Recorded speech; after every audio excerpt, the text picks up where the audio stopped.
একজন লোক একটা বরফ তৈরি করা কোম্পানিতে কাজ করত। একদিন সন্ধ্যায় কোম্পানি বন্ধের সময় সে সব ঠিকঠাক আছে কিনা দেখার জন্য চক্কর দিতে বেড়ায়। বরফে যেই রুমে রাখা হয় সেই রুমে কোনো কারণবশত দরজা বন্ধ হয়ে যায়। যেহেতু ছুটি হয়ে গিয়েছিল তাই সবাই চলে গিয়েছিল, তাই আর কেউই জানত না যে ভিতরে কেউ আছে কিনা।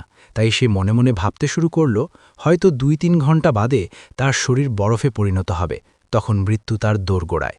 তখন সে একমনে ঈশ্বরকে স্মরণ করতে লাগল। জীবনে যে সব খারাপ কাজ করেছে তার জন্য ঈশ্বরের কাছে ক্ষমা চাইল, আর মনে মনে বলতে লাগল, হে ঈশ্বর, আমি যদি কোনো ভালো কাজ করে থাকি তাহলে আমাকে এইখান থেকে বের করে দাও। আমার জন্য আমার পরিবারের মানুষজন অপেক্ষা করে আছে, আমার রোজগারেই আমার পরিবার চলে, আপনি আমাকে রক্ষা করুন।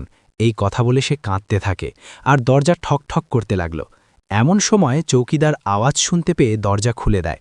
তারপর তাকে নিয়ে পাশের একটা রুমে নিয়ে গিয়ে হিটার চালিয়ে তাকে সুস্থ করে। তখন সে জানতে চায়, আপনি ভিতরে আসলেন কিভাবে? চৌকিদার উত্তর দেয়, স্যার, আমি ২০ বছর এইখানে কাজ করছি। এই কোম্পানিতে শত মজুর অফিসার কাজ করে আমি দেখে আসছি। কিন্তু তুমি সেই ব্যক্তি যে সকালে রোজ আমাকে দেখে রাম রাম কাকা বলে যাও, আবার বিকালে কাজ ছুটির পর আবার রাম রাম কাকা বলে যাও। বাকি সবাই চুপচাপ চলে যায়, কিন্তু তোমার মুখে রাম রাম কাকা শোনার জন্য আমি অপেক্ষায় থাকি। তাই আজ তোমার মুখে রাম রাম কাকা না শুনতে পেয়ে আমি তোমায় ভিতর দেখতে আসি, তুমি কি করছো? সে তখন বলতে থাকে, রাম রাম বলার জন্যই আজ আমি বাঁচলাম, তাই ঈশ্বরের নাম করলে ঈশ্বর আমাদের শত বিপদ থেকে রক্ষা করবেন।